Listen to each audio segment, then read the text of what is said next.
Selamat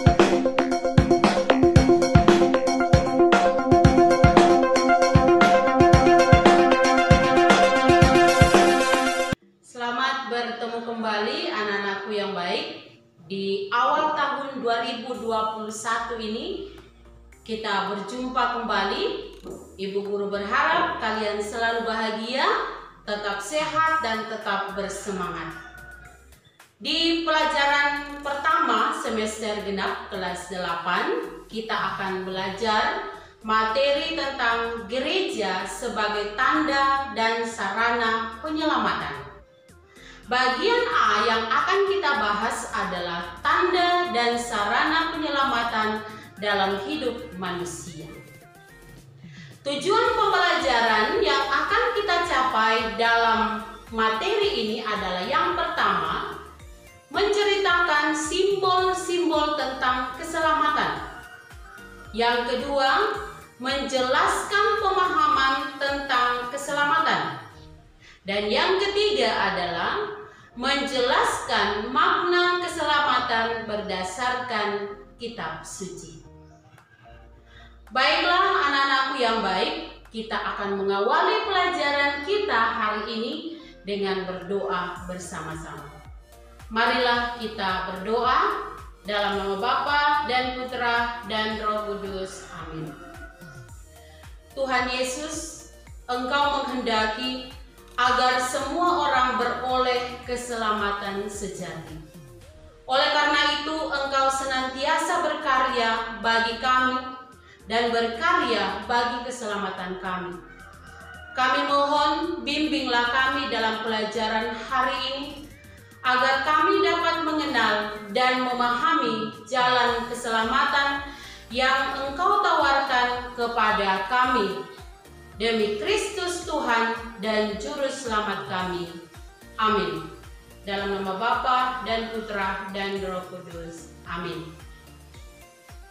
Anak-anakku yang baik, cobalah kalian hening sejenak, pejamkan mata kalian, dan mengingat satu peristiwa di mana kamu merasa pernah diselamatkan oleh orang lain.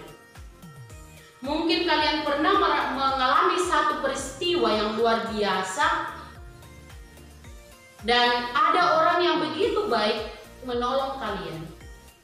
Rasakan kembali peristiwa itu dalam keheningan. Bagaimana peristiwa itu terjadi? Bagaimana perasaanmu saat itu?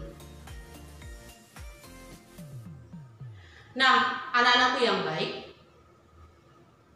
dalam berkomunikasi dengan sesama, manusia menggunakan tanda-tanda dan sarana untuk menyampaikan isi hatinya.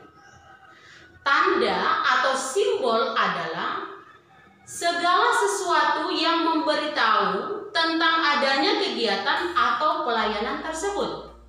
Contoh tanda dan sarana dalam masyarakat adalah rambu-rambu lalu lintas. Rambu-rambu lalu lintas itu sebagai tanda dan sarana bagi para pemakai jalan agar selamat dalam perjalanan. Yang berikut, rumah sakit. Rumah sakit sebagai tanda dan sarana untuk melayani orang-orang sakit agar mendapat kesembuhan sehingga dapat melanjutkan kehidupannya. Yang berikut, sekolah. Sekolah sebagai tanda dan sarana untuk melayani para pelajar atau mahasiswa dalam mempersiapkan masa depan, termasuk memilih profesinya kelak. Berikut, peluk dan cium orang tua. Peluk dan cium orang tua kepada anaknya sebagai tanda dan sarana untuk memperlihatkan kasih sayang orang tua kepada anaknya. Nah, setiap orang selalu mengharapkan adanya keselamatan dalam dirinya. Mengapa? Apa itu keselamatan? Keselamatan dapat berarti terhindar dari penyakit, terhindar dari bahaya maut, sehingga masih bisa melanjutkan hidupnya di dunia ini. Keselamatan juga dapat diartikan diampuni dosa-dosanya, sehingga mendapat tempat di sisi Tuhan. Maksudnya, hidup berbahagia di surga. Bagi orang beriman, keselamatan itu diperuntukkan bagi semua orang, siapapun dia, entah dia orang baik, apakah dia orang jahat atau orang berdosa. Bagi orang berdosa dan mau bertobat, maka akan mendapatkan pengampunan. Sedangkan bagi orang yang baik, diperintahkan untuk membuahkan kebaikan.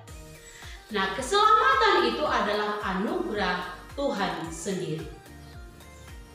Bagaimana kita memahami ajaran tentang keselamatan dalam gereja berdasarkan kitab suci? Sebagai seorang beriman, tentunya memandang dan sangat yakin bahwa sumber keselamatan itu adalah Allah sendiri. Allah yang menjadikan kita sampai pada keselamatan sejati, yaitu keselamatan abadi bersama Allah di surga. Dengan demikian, sumber keselamatan itu adalah datangnya dari Allah sendiri. Keselamatan itu adalah anugerah Tuhan. Namun demikian, kita perlu mengupayakan untuk mendapatkan keselamatan itu dengan cara apa? Selalu berbuat baik sebagai pertanggungjawaban kita kepada Tuhan. Nah, anak-anakku yang baik, sampai di sini dulu pelajaran kita hari ini. Silakan kalian mendalami materi ini, kalian bisa mencari di berbagai sumber dan kalian mengerjakan tugas yang Ibu kirimkan di classroom. Selamat belajar di rumah, tetap menjaga kesehatan, rajin menggunakan masker, rajin cuci tangan. Semoga kita semua tetap sehat dan terlindungi. Selamat belajar dan sampai jumpa.